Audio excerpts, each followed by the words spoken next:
Okay, well, very pleased to have with us this evening on the firepower.com channel a chap who I'm sure you've heard of before, called Mark Backhouse.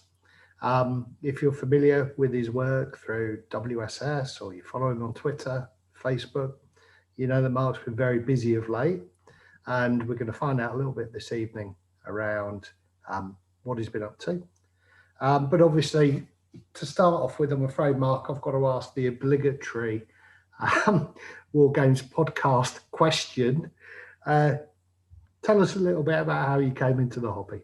Oh, not that old chestnut again. Oh, that old chestnut, sorry. There's no escape. I guess I got into gaming aged about 4 or 5. I remember getting a big tub of Airfix figures from a car boot sale or somewhere. And a couple of days earlier, I'd been watching Waterloo, the old 1970 Waterloo film, and I remember laying out all the figures into sort of squares, all the British and the cuirassiers charging them and that kind of thing there. So that was my first real exposure to wargaming, but probably not with any rules of any sort there, but just I liked the idea of playing with models and having historical battles with those. After that then, when I was about 5 or 6, I think I had a friend who was into sort of fighting fantasy game books and that kind of thing there. Yeah. And I think we sort of got involved in playing some sort of very basic sort of role-playing games and sort of some of the old sort of board game, war game type things there. I remember playing that we were pretty passed down by parents hoping that we would play at war games and stuff. So things like War at Sea, I remember playing age about 6 or 7 and probably not understanding rules whatsoever. I don't know if that was an old Avalon Hill game or something. It's a World War II based naval thing anyway. I remember playing that. And then after that, I suppose we got into the obligatory Games Workshop sort of Warhammer games there. Mm-hmm. But even when my other friends were playing Warhammer and things like that, I was interested in the history side as well. So I started reading, other war games magazines and realizing there was a bit more to wargaming out there. And then in my teenage years, I gamed quite a bit, a lot of historical things. And we played again more Games Workshop things there, but also doing lots of historical things. We didn't have much money, so a lot of the ideas and things that you often see me coming up with is probably based on my teenage years in which I had absolutely no money whatsoever, and we played with whatever figures we could find and whatever was cheap. And the idea of having lead figures was almost, a dream for us at the time there. So I remember being a teenager and ordering for the first time Heroics and Ross figures aged about 17 and thinking I was very grown up to have proper metal tanks rather than little plastic ones. So that was quite exciting. Well, it's still fantastic figures though. I do. Yeah. And I've still got them. I played a game of What a Tiny Tanker a few months ago. Brilliant. And they still hold up and are great fun. Yeah. What else do I get into? I got into quite a lot of reenactment stuff as well when I was about 16 or 17, and I was doing quite a lot of role play stuff as well. So a lot of the ideas I have maybe are partly sort of role play based. I quite like that inside my games where people get to do a bit more than just simply roll the dice and play the core sort of rules of a game. I like them to actually get involved inside that there.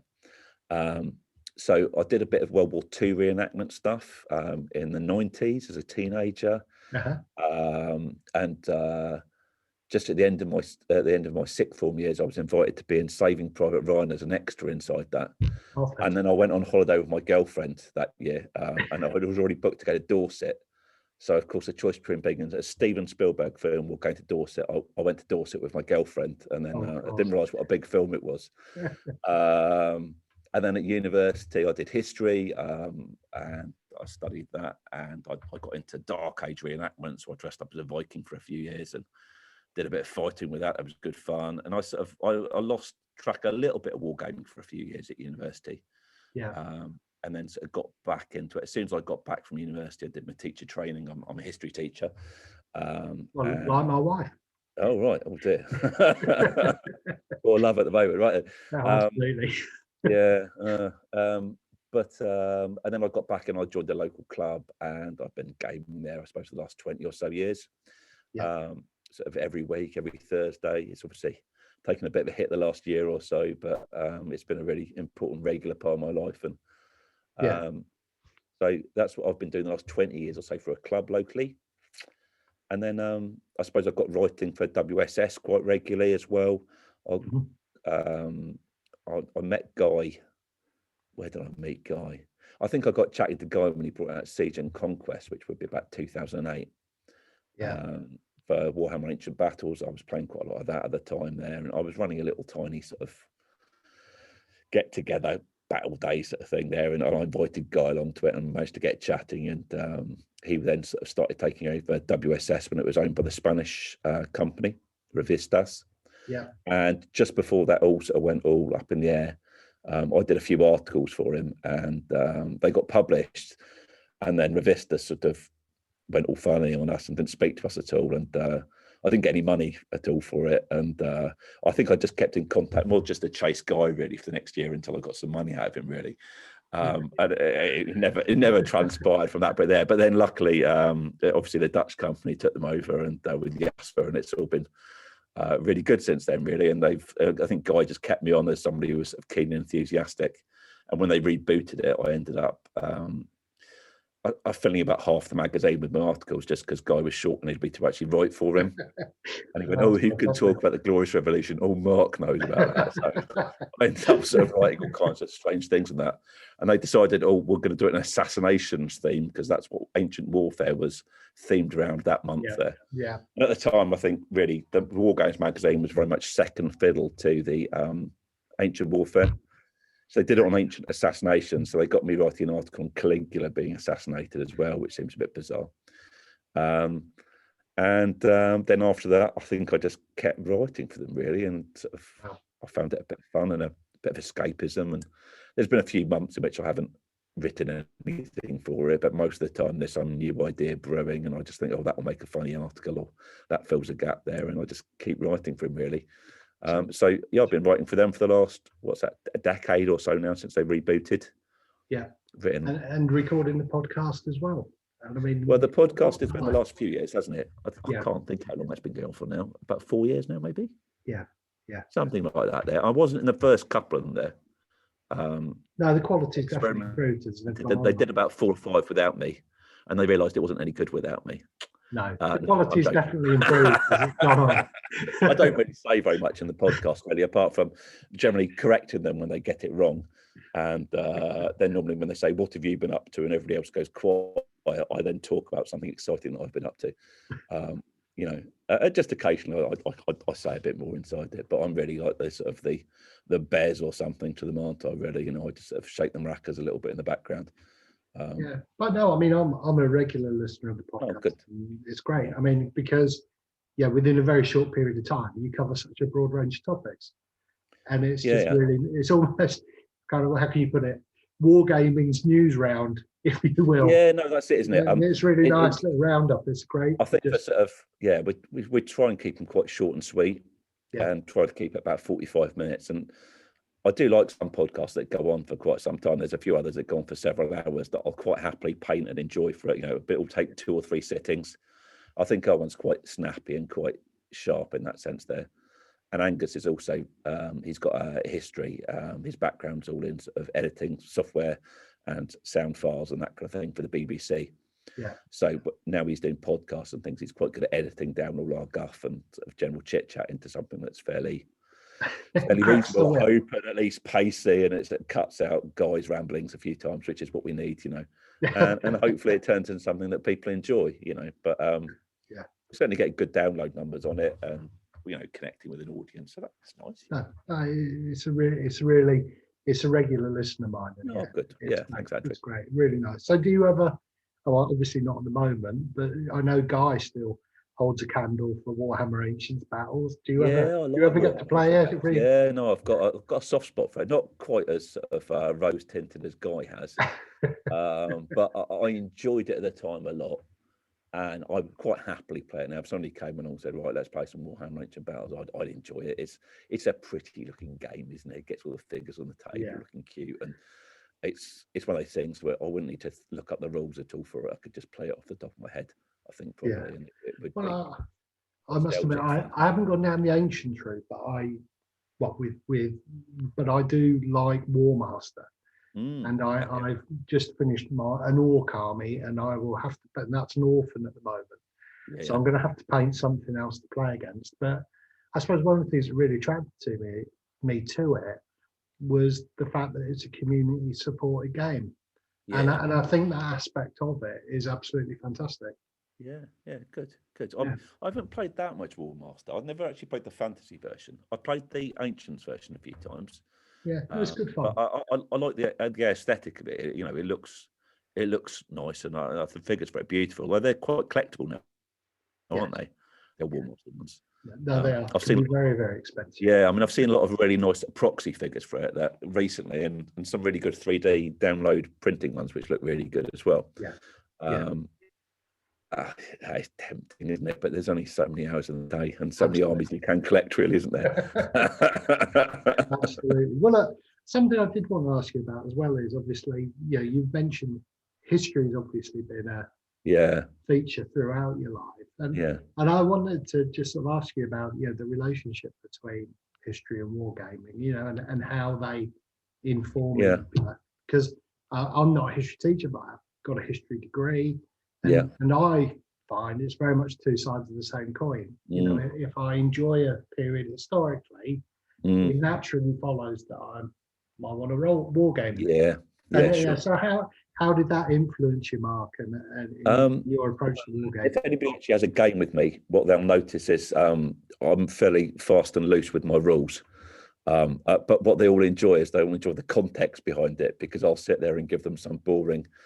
Well, I always pretend it's boring, but they secretly quite enjoy it, really. Some sort of reason behind the battle taking place, and I'll sort of try and explain some of the dice rolls or results and things by probably what's happening historically around it. So for me, it's always quite an important part of the gaming, really, to have some sort of maybe sort of narrative or contextual sort of focus there based around something historical that happened, or maybe a potential what if based around a historical event that maybe could have gone a different way there. And hopefully for me that brings it much more to life and makes it a much more enjoyable experience. So you wouldn't describe yourself as a Rhythmic Counter then, Mark? Oh God, no, completely. In fact, going on later on, we're going to talk about some rule making and things like that there. I need people to sit around me and go, no, actually, Mark, the rules strictly say this and this is what should be happening, and I'll smile and wink at them and go, well, we just played it that way, So I actually need those people around me who to actually pick me up on the rules there and say, well, actually, strictly speaking, it should be this, this, and this. And for me, it's not so important really so much. I want something that is a game that's good fun. I can play with my mates. I've never been a competition gamer at all. I always like things that are sort of fast flowing and keeping a good story going and keeping us all entertained, really. Well, that's the key, isn't it? Yeah, well, for me it is. I mean, for other people, they enjoy the competitive side to it and really counting it through, and that's great. If they enjoy it, then it's a diverse hobby, and I think we've all got to work to what we enjoy. But in terms of like historical periods and things, I kind of guess I flirt between different time periods quite regularly, and I have to a bit for the magazine.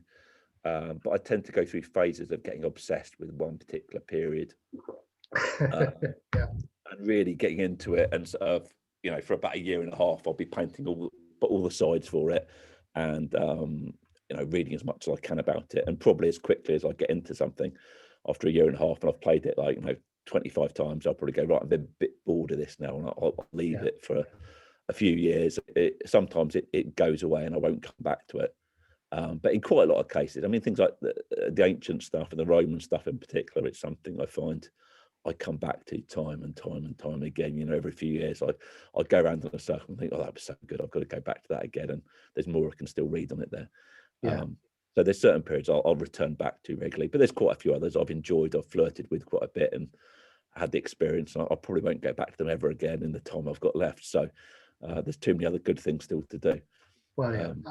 I mean, I think that's really, that's really refreshing, because I had a chat with a guy called Joe on the channel a couple of podcasts ago, who makes absolutely the most amazing terrain.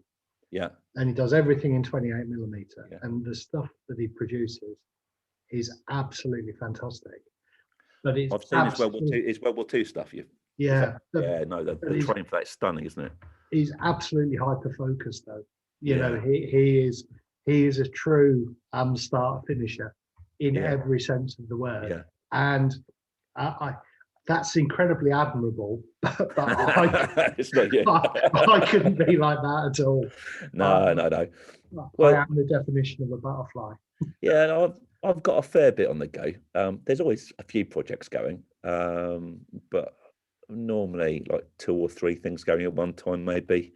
That's And a one of those healthy will be the one. real priority one there, and there'll be a few others that I'm flirting with. So I'm obviously painting a lot of the 2 mil stuff at the moment and that kind of thing there. But I've got boxes of unpainted figures left, right, and centre in the loft, and I'm sure all gamers do have, don't they? But what else am I painting at the moment? I'm painting up some for fun. I'm doing some Realms of Chaos 1980s war bands. Lovely. Just because I really like the old figures. The old figures for me have got a real nostalgia value that I love. And at the time, I could never have afforded them, like I was saying earlier on. So I've been picking up a few of those there, and I'm quite a fascist when it comes to sort of like the figures for it. Anything past about 1991, it makes me feel a bit queasy. But I love those sort of older ones with the black and white pictures you used to get with them ink washed in the White Dwarfs before sort of about about 145 out there in White Dwarf sort of standards. I like all that stuff there. So just occasionally I like to pick that up and paint that just for the fun of it. I don't play the games of it, but just I like painting the figures. So I'm painting a few of them, and I've got a few other weird things on the go. What else have I got on the go? And some Napoleonic figures, some Austrian Napoleonic figures there. Some American Civil War stuff. I keep coming back to that and painting odd units for that once in a while. I've got lots of World War II things that I always keep thinking, just one more platoon of them, and they don't take too long to paint a platoon, and it's quite nice. It's another game of something else, isn't it? Yeah, very much. And doubtless there's something that Guy will ask me for an article on and say, can you please write an article on this? And I'll end up painting a few dozen tanks or battalions or something and play testing out there. Well, I suppose you've always got that. You've always got a reason to look at other areas, haven't you? I mean, if you're being asked to produce content on a regular basis, I suppose that's quite. You have to have that ability. It's dangerous though. It's very dangerous because you end up just going, oh, I've just got to make sure I've got enough for that particular period, and you end up, painting for the next 4 months something just for some one-off article, which the pictures probably aren't good enough to actually get in the magazine anyway or something. And that can be a bit frustrating, but it's nice to be able to play it and that kind of thing there. So just a little bit more then on kind of the relation to your background to history. I mean, obviously you mentioned you're a teacher as well. Yeah. And one of the things I wanted to ask you about was there was some conversation, I'm sure, quite recently on the back of the Little Wars TV video about the future of wargaming and the fact that historical wargaming is potentially not as healthy as it could be in the States. But they also, I'm sure that somebody then went on to further discuss that, the role of wargaming in education. And I wondered if you saw a space for that in education, or perhaps with modern sensibilities about a whole raft of issues, whether it is appropriate or not. And I just wondered if you had a view on that. Well, that's an interesting point. In terms of actually fitting it into education, I did used to run a Wargames club when I first started teaching about 20 years ago, when I actually had time in the school day to actually do that. My school day now is just so busy, to be absolutely honest with you. I'm sure your wife finds the same, and that everything is now sort of time pressured, and there's a lot of marking, a lot of preparation to do. Before lockdown, there was just simply too much, quite overwhelming. I teach in a secondary school with a sixth form as well, and we've got a very high performing sixth form, so a lot of the time there I'm supporting sixth form students. And to be honest with you, actually to do those sort of extracurricular activities I'd love to do, unfortunately there just simply isn't the time to do that, and I'd love to do it. I'm sure if they paid me to do an after school club, that'd be wonderful, but simply there isn't the time to even do it, even if I wanted to do it really. So that's taken a real hit. I just think education it's very exam focused now.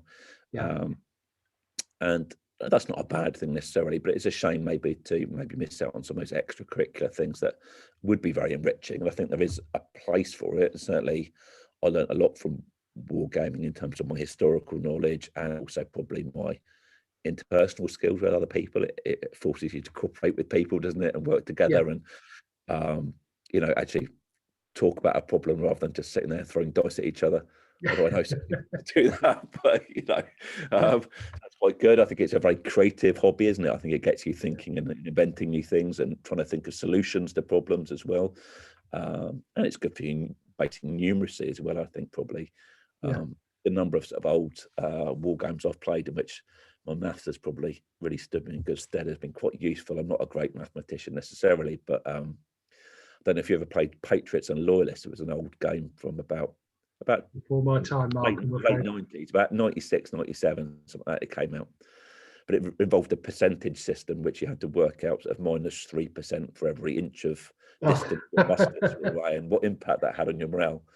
I don't remember probably having a sort of a massive maths workout every time we played it, but it was good fun, and I actually quite enjoyed it, and it got me thinking the entire time. Yeah. So in terms of keeping the grey matter and stuff going, it was probably pretty good for my head, really. So I'm sure there's some value to it there. And from a history point of view, of course, it gets you researching and reading stuff that maybe you wouldn't ordinarily access. I think there's a slight danger, though, in which if it's forced upon kids too much, then they do the opposite, don't they? I mean, I know you're obviously Dice Dad on Twitter. I don't know anything about your children, actually. No, I've got a couple of kids. Yeah. Both at secondary school. My daughter's just starting the GCSEs, and my son's 1 year 8. Yeah, so your kids are about the same age as mine. My year 8 lad's over here tonight and sitting around, but my oldest one's just doing his GCSE this year. Well, I say doing his GCSE, whatever that's actually going to happen with that this year. But but for them, I think maybe you could be too proactive and forcing ideas and hobbies onto kids there. And I think the hobbies that kids take away and enjoy are the ones they discover themselves, or the periods they really find out themselves. So for my eldest son there, he's played a few war games, and he can go into a war game show with me and not strangle me. But he's got a love of other things. He likes Japanese and manga comics and that kind of thing there. And my younger son, it likes the figures there, but he's got other obsessions there at the moment. He's obsessed with voting behavior at the moment inside the American election, and studying that, and he's sort of discovered that himself, and that's what he's really into, and that's really healthy, actually. And I think part of the love for wargaming for me was actually discovering yourself a little bit and really getting into it and immersing yourself inside something that really captured your imagination. So I think there's a slight danger in that if it's too sort of forced or led from a sort of an educational point of view there, that might actually push the kids in an alternative direction there. Yeah, I think you're right. I think the children have got so many options available to them these days as well that possibly we didn't have when we were growing up as well. And yes, I mean, maybe it's something that perhaps as they move into like further education, university, something like that may become more relevant. Although having said that, I do remember when I did my A-level European history, our teacher ran a lunchtime game of diplomacy. Yeah, great. And that coincided with the module on the birth of Germany and Bismarck and everything like that. Great stuff. Yeah, really good experience. Yeah. I have used wargaming once or twice at school. Like I say, I used to run a wargames club in the first school I went to, just purely because on one day of the week it finished early, and I was able to do that. And we did play diplomacy, actually, funnily enough, one of the times there. And I didn't think any more of it because I left the school, and I've been at another school for the last 17, 18 years now. But in fact, I was running my my Lard Day in Southampton, and I just let these people in. I didn't know who they were. They were emailing me saying, "Can I come along?" And I was like, "Yeah, come along." And one of the lads who turned up there was in his 30s now, but he was one of the lads I first taught who was in this war games club. He was still into it, and he sort of joined in. So, hello, Richard. Well done for coming along, mate. If you're listening. And he said, "Oh no, there's still a load of us there who were still gaming and that kind of thing there, and still really into it." So it's nice to think that a few of those things you may be encouraged a little bit, but still going there strong, and it wasn't just simply a passing fad. So I'd love to do a bit more. And at our school, there are some kids who do play the odd game of Warhammer, and I've seen a bit of bolt action being played and that kind of thing there in a little club that a few of them go along to. But simply, I've got a few responsibilities. I've got a few jobs there that I've got to really crack on with. And the idea of taking 2 hours out to wargame with them is a bit of a no-no, really. But occasionally I bring in stuff. So like I teach A-level ancient history. So all my Actium ships suddenly come out once a year for the Battle of Actium or something. And what better way to find out about a battle than have it out on the table in front of you to sort of see what's happening and all the different commanders and stuff. So that's quite nice. Yeah, lovely. But the problem is, again, there's sort of no time in the day really to set up something and go, oh, we're going to play a 3-hour war game or something. No. Even you've really got to sort of shorten it down to something that's achievable. I suppose we do a few things that are maybe a bit more like a sort of a role play type activity with a few classes, which you might see as being quite similar to a war game. I suppose as you say, you've got so many constraints on you during the working day that it's just it's just interesting to get your view. Because I mean, one of the things I've noticed is that how many of my certainly my youngest friends are playing things like Dungeons and Dragons at the moment as well. Really seems to be going through a bit of a resurgence, which is definitely. I mean, the whole board games thing is huge. And I think there's a lot of young people who maybe traditionally in the past wouldn't normally play war games, but will play games like, I don't know, Zombicide or something like that there, which has got elements of sort of a dungeon hack inside it, really, hasn't it? A bit of role play inside it. And it's not that far off some of the war games that we play, is it? You know, it's another step away, but it's not masses away from where that is, I don't think. So I think there's quite a lot of people who might be sort of slowly converted to wargaming at some point, and certainly with my kids and stuff here, I think that, you know, in a few years' time, it wouldn't surprise me if they came back and said, "Oh, I've just brought this army and I'm painting it now," you know. But they'll do it under their own steam and their own way, rather than me forcing it upon them. I think, you know. So I think that's quite good, really. Yeah, I agree. And if you try and force it, they'll just resist, and that's it. That's non-starter. But look, so look, obviously, the big thing that I wanted to talk to you about this evening, which is something that's been occupying your timeline on Twitter inordinately, and no doubt your real time as well. I must say, I did notice yesterday that you had actually sculpted some 2mm elephants.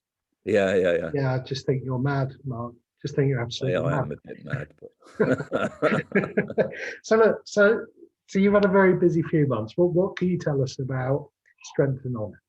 Okay. Well, I suppose it stems out of 2mm scale stuff, really, and playing around with that. A few years ago, I did a game which we took to Partisan, or the other Partisan actually it was, which was a Siege of Portsmouth game. Mm-hmm. I'm from near Portsmouth, so we did one for the English Civil War there, based on that in 1642. And I'd worked on a set of rules for that, and visually it looked really, really nice. And what it did was it was able to combine together some elements which you normally couldn't play with in 28mm so easily. So we had ships inside it, we had siege guns, we had strategic moves, we had baggage trains and that kind of thing. And I played around with that. I thought, well, that was good fun. I enjoyed that. And I went away from 2mm for a little bit there, and I came back to it again. I thought, actually, you know, we can do things with this here. And I started working on making some of my own figures in big formations, because I decided that in a lot of games you don't get very accurate looking regiments or units. All too often in 28mm you get 24 beautifully painted figures with an officer and a flag and a musician, and it goes back to that sort of WAB idea, doesn't it? The Warhammer Ancient Battles idea. It looks very pretty, the uniforms look great, the figures look wonderful, but they don't really look like a regiment there. And all my sort of reading and sort of finding out about history, obviously you've got to realise that battles aren't really fought by 300 figures aside, you know, 300 people aside. They're fought by thousands of people. So I wanted to try to recreate some sort of formations that you see inside real battles. And the Siege of Portsmouth game, I did it all in 1-to-1 scale. So there were something like 900 people attacking Portsmouth. So I did that all in 2mm figures from a regular, which looked great. But I thought, actually, if I used the regular figures, I couldn't quite get the formations quite right with the number of figures inside them. Yeah. So I ended up just playing around and making my own ones there. And I worked out that the 2mm bases you get from, you know, MDF bases, from war bases or whatever, are the right height for the figures. And therefore I realized that if you put a bit of sculpting putty on top of them, then actually you could get the shapes of the formations quite nicely. Yeah. And you could get a sense of what soldiers look like from a distance. Yeah. Now, at the moment, you're probably thinking, if you haven't seen pictures of the figures, you're probably thinking, God, that sounds like a heap of crap, Mark. You know? But actually, they do look very impressive on mass. Visually, they look en masse, they look spectacular. You know, they look really, really good. And they really are just like blobs of paint on the figures there, and lines and blobs. But from a distance there with a black background, you get a sense of depth in the figures and the units there. And anyway, I started playing around with that, and I did an article on it, and I thought, oh, this is quite nice here. And I made a few units, and I thought, oh, I'll make a battle. I'll just do a one-off battle. I'll do a battle from the Gallic Wars. I'll do the sides for that, and we'll see how we get on. And that was about 3 years ago. I made it, and then I tried to play a few games with it, and I wasn't quite happy on the rules that were out there at the moment, because nothing quite focused on that scale of game with that few bases, but that many men being represented. Yes. And I played around with a few different rule sets, which I quite liked, and I bounced ideas around them for about 2 years. I played a different set of rules for them repeatedly, and then put them back in the box and went, that's not quite right again. And I did that for quite a long time, and nothing quite seemed to work. I was playing around with an idea sort of based on Principles of War originally. I don't know if you've ever played that at all. No, not familiar with that one, Mark. There is sort of a paper-based system in which you have a unit with like a strength factor, right, and you've got to roll under that strength factor on a die 20 to do things all the time. And as they do maneuvers and they fail them, then their strength factor goes down as their cohesion breaks up, and when they get shot at, their score goes down, making things incredibly difficult as the game goes on to activate them to do things. Yeah. And I quite like that system and that idea of just having like one base that doesn't really change at all. You just see the factors of it going down. Yes. In the end, I realised that I didn't really want all the paper work to go with it at all, and I wanted something a little bit more simplistic, where you maybe saw units going forwards and backwards, and getting disordered maybe as well. And that was about it. I wanted to think a bit more like inside DBA maybe, where you see units go forwards and backwards, but also the problem in DBA is there's not that moment in which you see a unit getting bashed up a bit. You know, they're either there or they're not there. Right. So I'm taking it to a little bit more granular than DBA in terms of the detail for it, but it's not sort of mega paperwork on it or anything like that at all. It's very simple sort of in terms of the game I'm developing. And then in the meantime, I got distracted because I started making Constantinople in 2mm, which was a bit of a distraction. I don't know if you saw any of that. I did, yes. I've still got that project on the go there a little bit. But I'm still sort of ordering through bits of that. I've got most of the walls made for it, and I was going to do a big siege of 1453 with that. But then it's got a bit shelved this year because I worked out how to get the rules going for my Roman game. Yeah. And then I started working them fairly regularly and trying to play a game for each week on it and tweaking them and moving them on.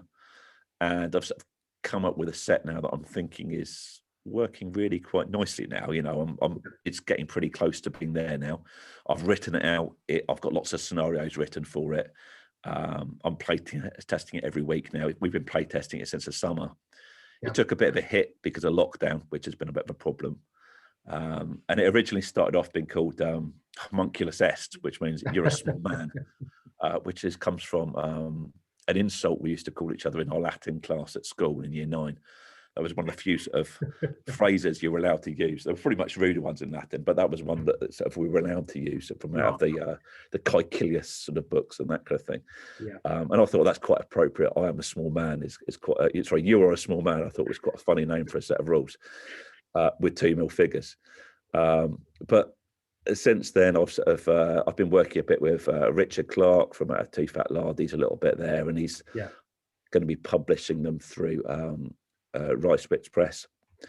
So That's that's fantastic. that's quite Congratulations. cool, really. Yeah, no, I mean, I sort of phoned him up and asked him for advice. He said, "Oh, by the way, we're interested in getting rules published, not by us." And I was like, "Oh, okay." Well, it seemed like too good a deal to turn down, really, because he's got all the distribution network and he knows what he's doing in terms of the printing and the publishing and getting it out there. And obviously, he's got a name for himself, which is great. And to be honest, I've got a pretty busy job most of the time. So if I could just actually get the rules out there and keep supporting them with the written material for it, if he can do the sort of the distribution side to it there and help me out with that, then that's really fantastic there. Yeah. But so he came over and played a few games with it and really enjoyed it when we had a brief period when we weren't locked down.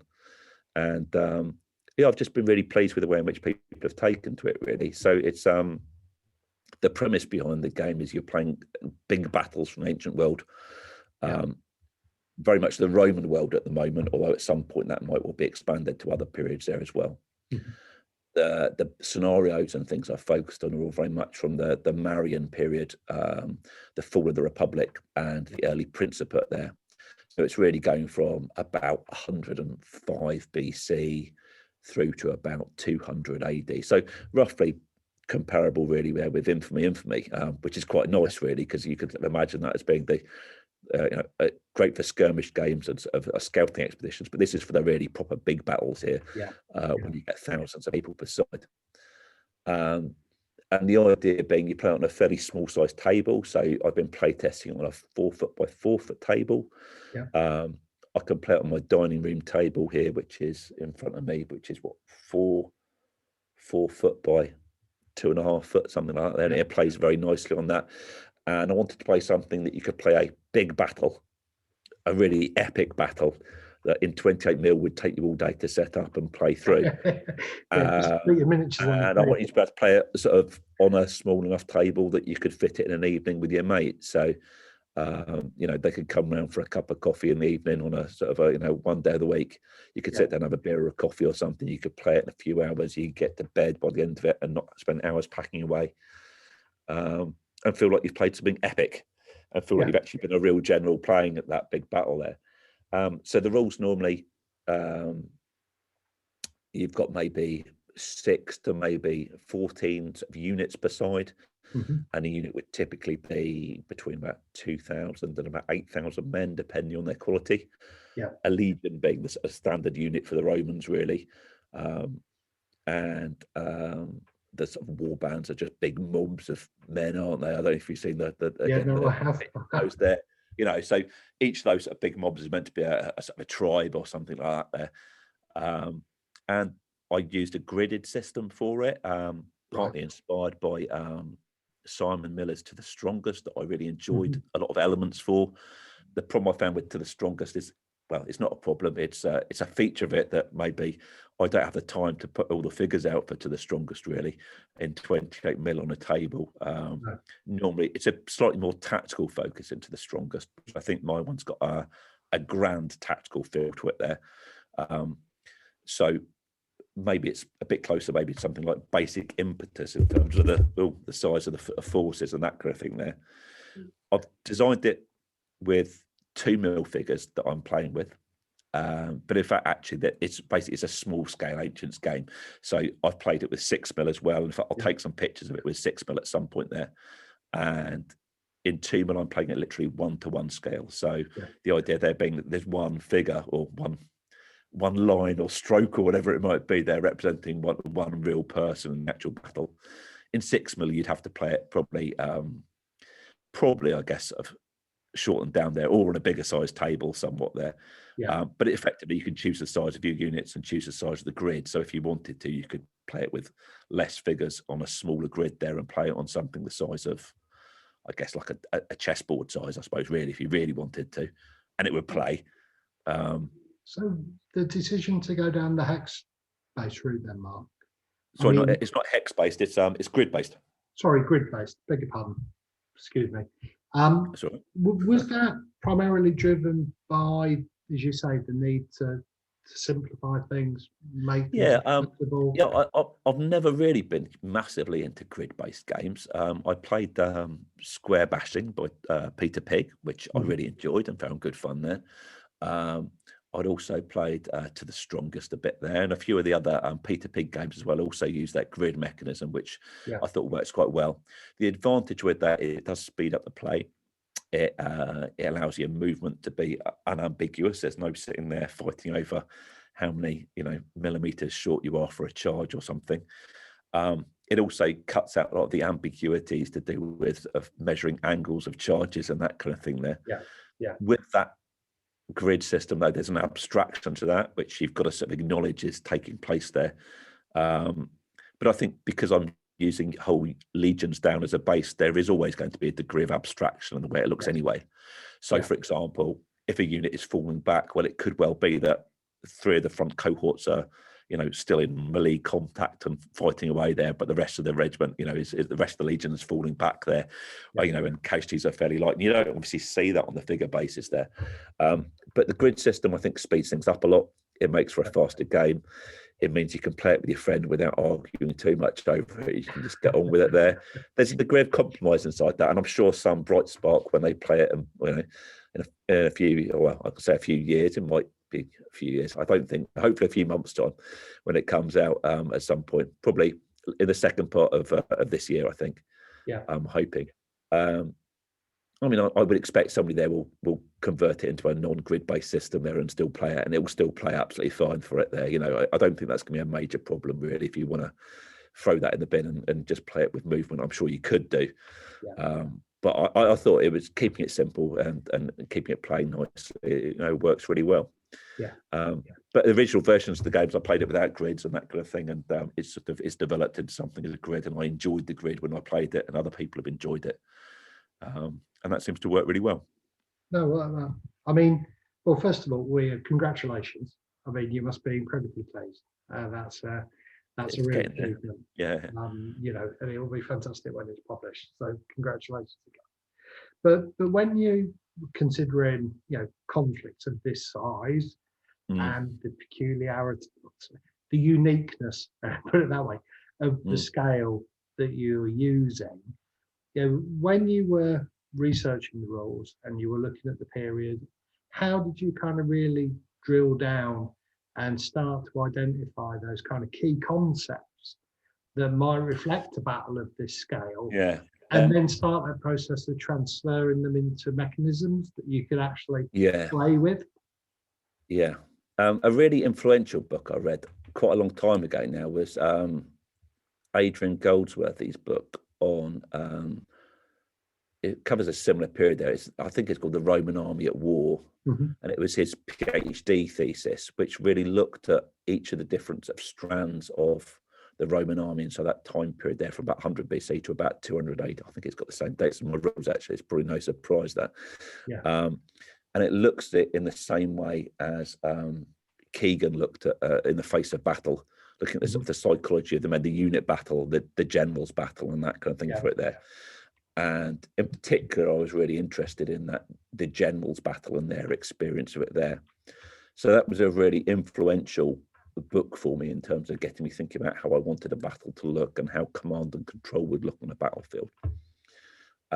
There's another one as well written by Phil Sabin as well, which I think you can get online for free actually, which is all about the Roman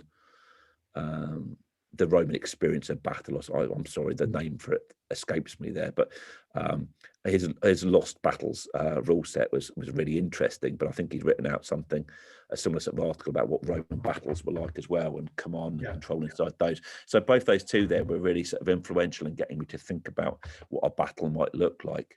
But I mean, on top of that as well, it was reading a lot of ancient sources. So I was really enjoying reading through Appian on the Civil War, Caesar, Plutarch, and Tacitus and things like that there, which really got me quite excited by battles. And actually some of the detail inside those is absolutely fantastic. Really, really evocative sort of battle scenes there in which they really go into the nitty gritty of the battles. And part of the reason I'm really focused on that period there is because the source material for it is so good. And I think that really helps me to get a better understanding of it. It actually gets harder as you get into the slightly later Roman period to actually get the details of some of the battles there, and really it picks up again in the 400s really, Byzantine era really, and some of the battles there in detail. So I think that's probably the reason why I focused on that sort of area there. And I think they were quite inspirational in terms of what I wanted to focus on. I suppose the idea of 2 mil as well also allows me to focus on some things that other sets of rules don't do. So I wanted there to be, along with big units and big formations there, I wanted there to be flanks, absolutely critically, because I was fed up of seeing, I'm going to call them DBM style games, but I mean, I could talk about sort of Fog or Art de la Guerre and things like that. They were, are lovely rules for people if they want to play them. But I noticed very often the units line up the entire length of the battlefield, and then they get to the end of the battlefield and there's no gaps around the side of it there. And of course, in reality, you don't fight it on a table, do you? You fight inside a big open space there, and you use terrain to guard your flanks there. So in my rules, there's not a great deal of command and control at some elements inside the battle, but you're still forced to make lots of decisions throughout the battle all the time, which, even though you can't change the macro picture of the battle all the time, you can still have some influence over what is going on, which I hope makes it quite engaging and quite interesting as a gaming experience. I want it to be fun. I want it to be quite fast-paced. I've pinched a few ideas from various different places inside it. One, I think I've taken quite a few ideas from his Blood Bowl of all the places, which everybody was raising an eyebrow, goes, what on earth are you using Blood Bowl for? And some of the combat system inside it has definitely got a dot of the cap towards Blood Bowl, and also the idea of turnovers inside Blood Bowl, which I think was also inside Crossfire as well. Artie Conniff's Crossfire a bit earlier before that as well. But the idea is that things go well up until a certain point, and then everything stuffs up and you suddenly lose the initiative. And that creates a lot of friction inside the game there and makes you really think about your key choices of where you prioritize your command and where you're sending your orders to, first of all.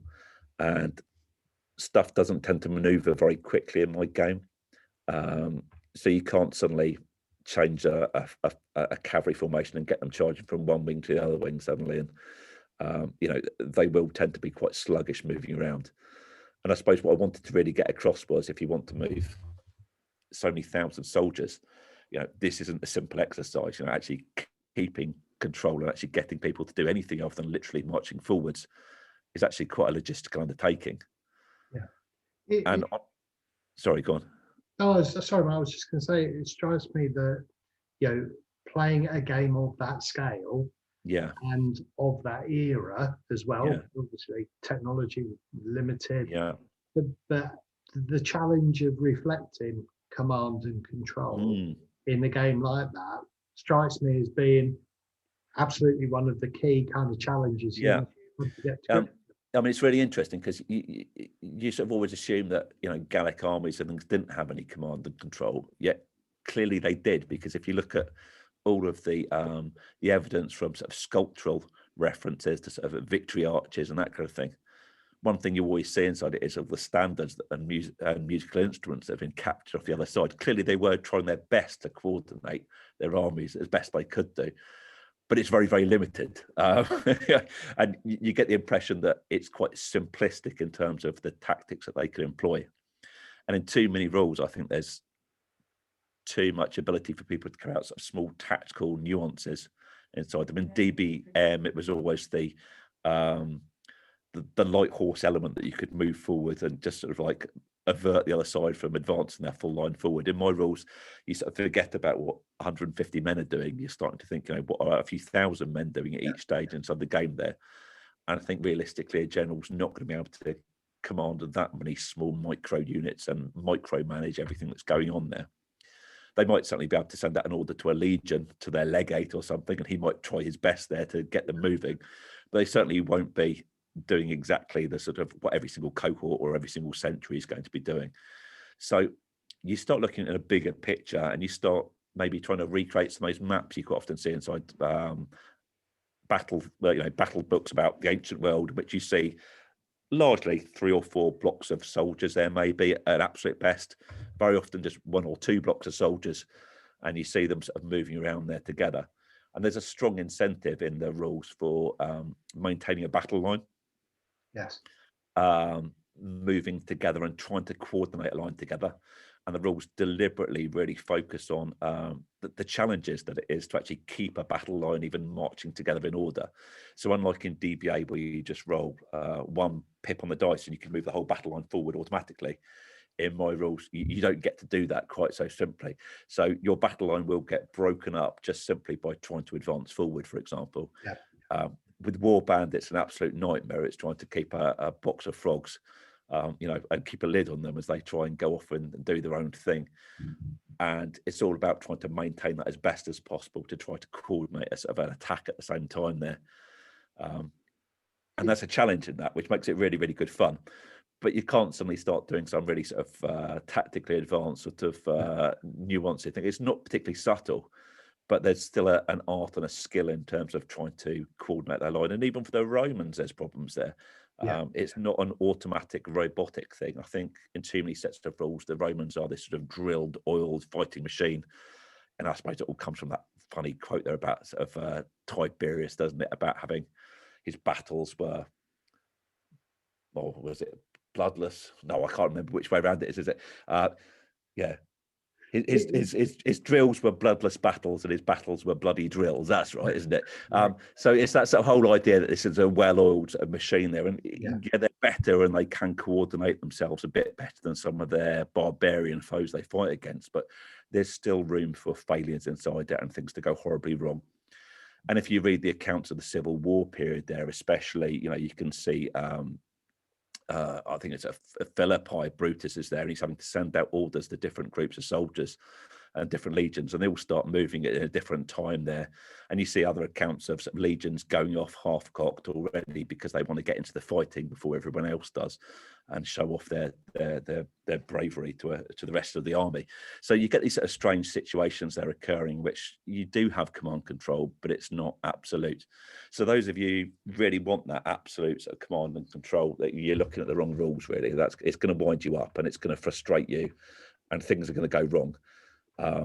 So I suppose Richard probably quite likes it from that point of view there, because there is that degree of friction there built into it.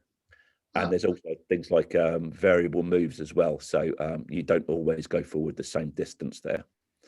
Yeah, I suppose as well, it's that possibly trying to create that sense of both inertia and also momentum. That it's difficult to get people to start to do things.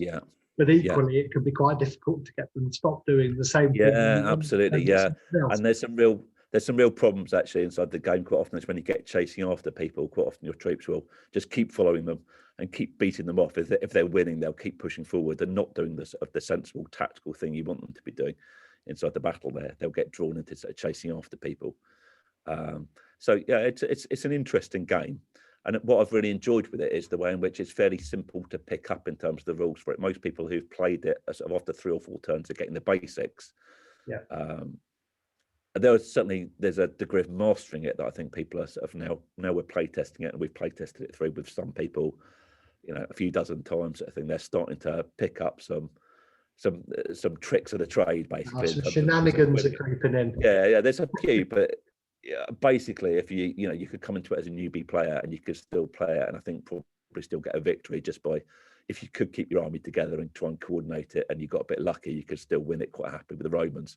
The Romans are still coming out probably about 60% of the time victorious, which I think is about right, which historically it probably should be about 85%. But I think there's enough inside the rules there that if you're a wily sort of non-Roman player, you can still get a victory, and there's still a fairly good chance of it. Fantastic. But the general odds are still pretty tough against the Romans at the moment. We're finding them quite hard to beat, which it should be, but you don't want it to be a boring game which you go home and you can't be bothered to get the figures out. Very often it's right until the wire. I mean, it's interesting that maintaining that sense of fun and engagement and entertainment as well as you are playing. I mean, obviously, all games need to do that to be successful. But I can imagine, again, working at such scale, it must have been quite difficult to be able to develop mechanisms that were light enough to convey a sense of being in control and not ultimately just leading to frustration all of the time. And I think by and large, I think it's quite a fast-paced game, and therefore it's fairly enjoyable because people pick it up quickly. It means it's quite accessible. Yes, there are some elements to it which will make people who haven't played. Well, in fact, most people won't have played a game of that scale before, to be No. absolutely honest with you. And one of the things Richard said to me about it, he said, well, this is a really great set of rules. I'm really enjoying it. But there's a problem with that. There's too many sort of ideas in it that might just blow a few people's minds inside here. And I'm thinking, it's not that.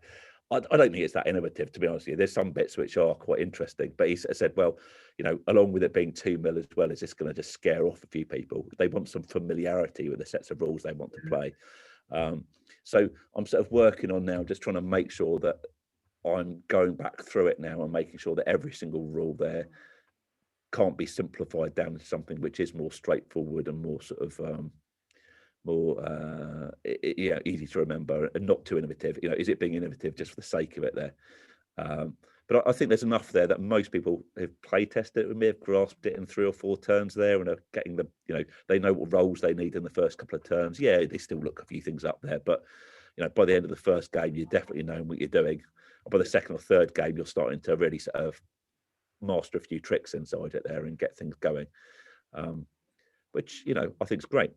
So I'm really pleased with that. It's got about the right level of sort of, you want that sort of learning curve, don't you? But you don't want it to be too steep that you're sitting there cursing the thing. At the same time, you want there to be enough, like the next time you go, oh, next time I'll come back and I'll do it that way there, and I think that's really important.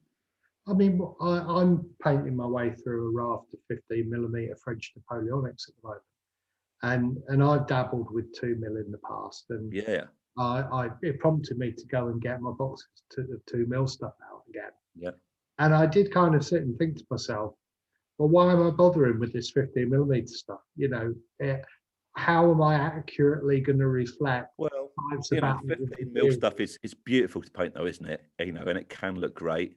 And the uniforms are fantastic. I mean, one thing some people might sort of balk at a little bit is quite often what I'll do is I've put magnetized name tags on some of my units. Mm-hmm. So, in fact, that's been a real revelation, actually, because it's allowed me to play test loads of other things there. But effectively, guys who are warband who I had before it, Helvetii tribesmen or something, suddenly have become a different tribe, or they're a different type of sort of big mob of guys. And ultimately in 2 mil, it doesn't really matter.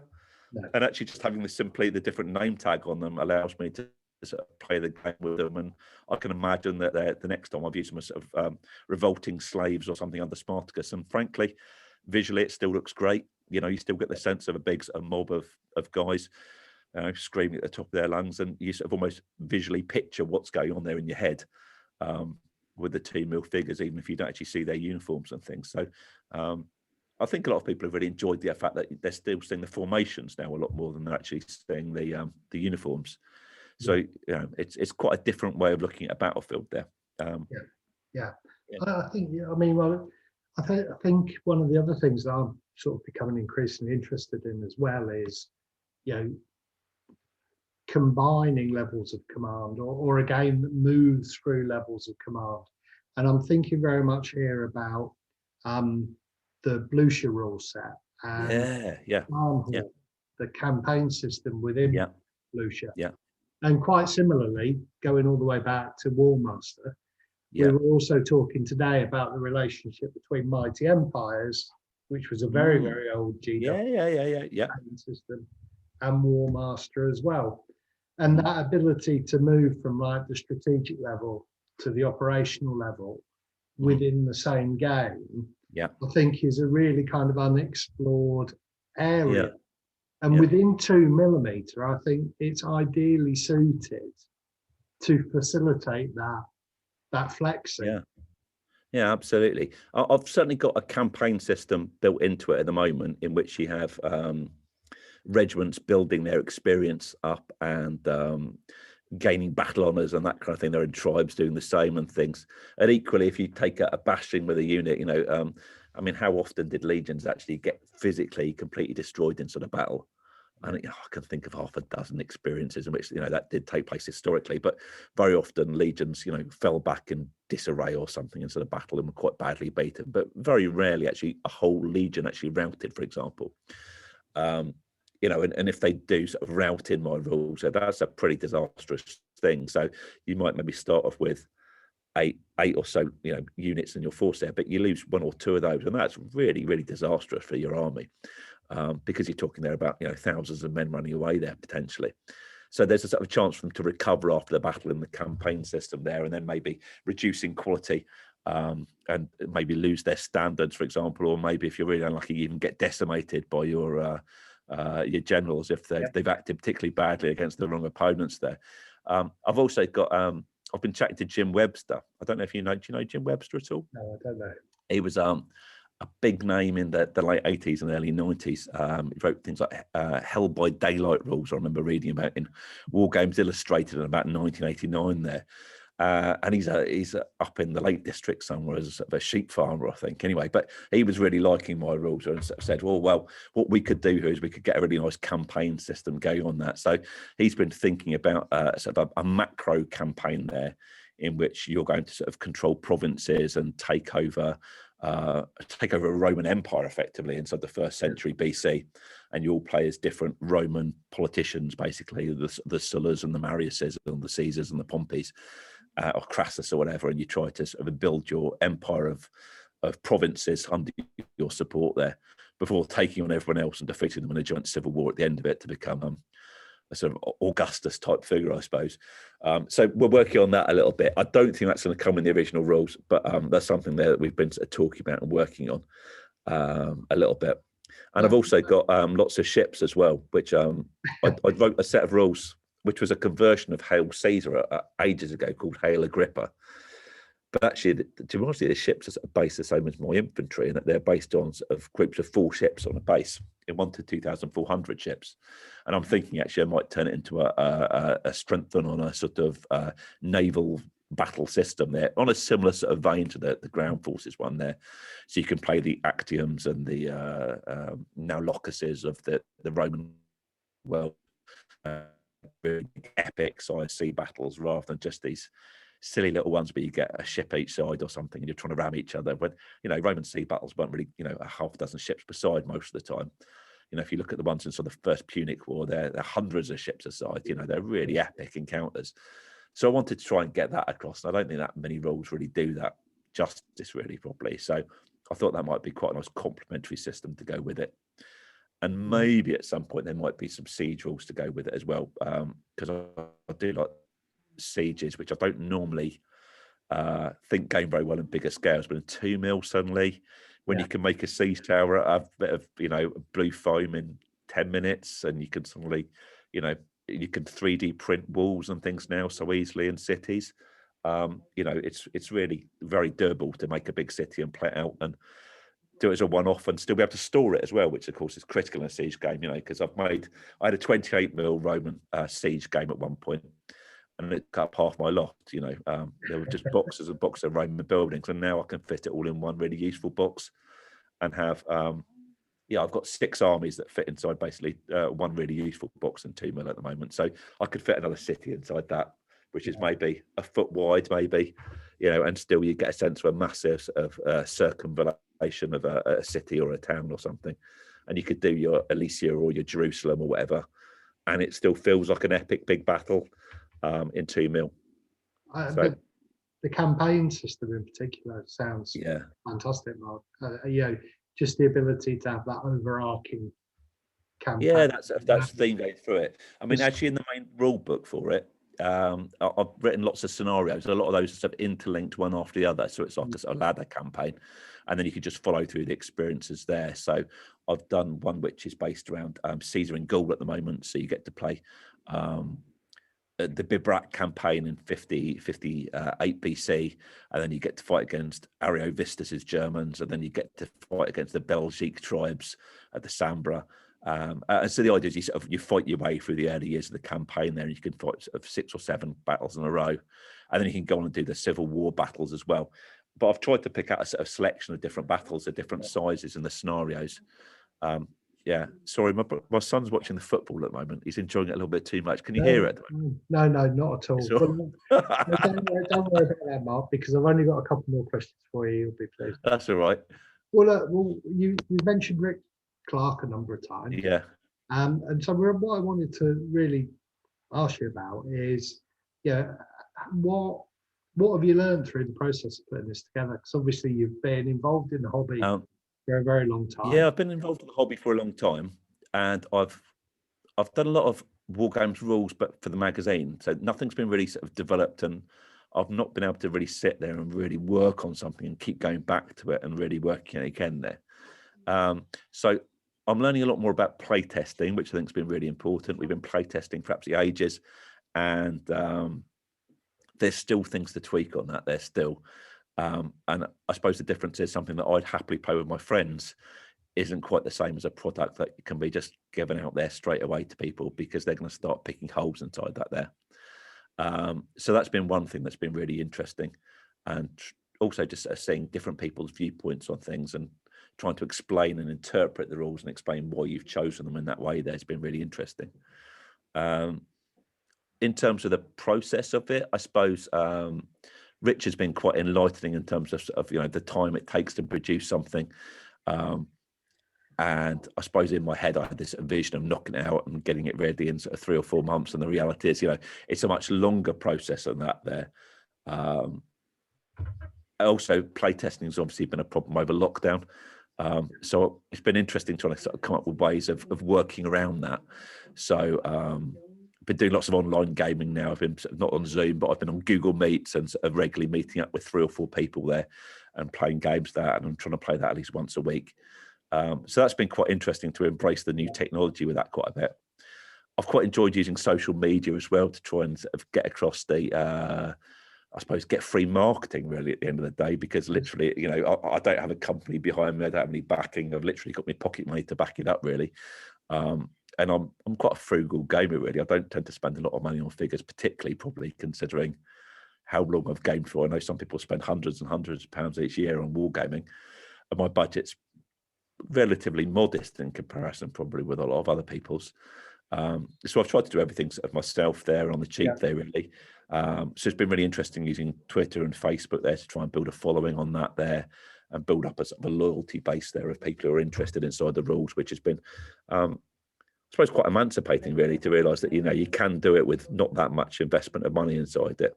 Yeah, so that's been really good. And I think you clearly piqued people's interests as well. I mean, clearly the topic itself is interested to an audience of people. So what I really wanted to ask you, Mark, we're conscious of time now. What do you have planned next? Where do you think you might take it, or is it literally? Let's survive and get the first bit out. That's going to be the thing with it, really. That's sensible. If I can get out the first set of rules there, a lot of other people said, "Oh, you could do it for this period." Yeah, I could. Yeah, I know I could do, and the rules will work for other periods. I'm pretty certain of that there. Punic Wars is something that I'd like to do, and it seems a really obvious expansion to do that there for it.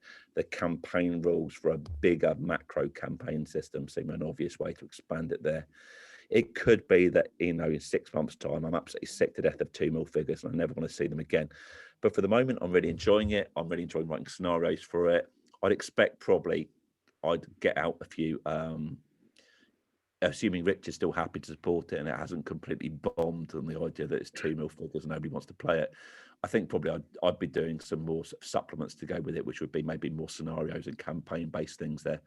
But I think certainly some sort of bigger campaign supplement to go with it is quite likely at some point. Past that, I think probably I would be looking to expand this basic system into other areas there as well.